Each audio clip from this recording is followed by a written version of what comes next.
ఒక వ్యక్తి కావాలని చెప్పి దూసుకు వెళ్ళినటువంటి ముస్లిం వ్యక్తికి సంబంధించినటువంటి ఉదంతం మరొక వైపున మొన్ననే మద్యం బాటిళ్ళు బయటపడటం చివరికి వాటిని దాన్ని ఏమంటారు బెల్ట్ షాపుల టైప్లో నడుపుతున్నారన్నటువంటి ఆరోపణల నేపథ్యంలో తిరుపతి ఎంపీ గురుమూర్తి కేంద్ర హోంమంత్రిత్వ శాఖకి లేఖ రాశారు.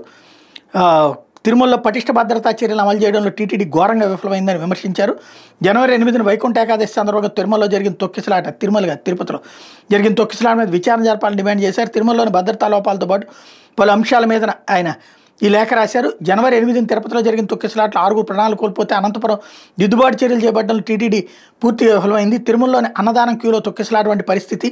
అలిపిరి హై సెక్యూరిటీ జోన్ దగ్గర ద్వారా పలువురు భక్తులు జనవరి 20న గుడ్డు బిర్యానీలతో పాటు మాంసాహారాన్ని తిరుమల తీసుకెళ్లడం తదితర ఘటనలు లేఖలో ప్రస్తావించారు. తిరుమలలో పరిస్థితి తీవ్రతను దృష్టిలో ఉంచుకుని భద్రతా యంత్రాంగాన్ని పటిష్టం చేసేలా ఆదేశాలు ఇవ్వాలని కోరారు.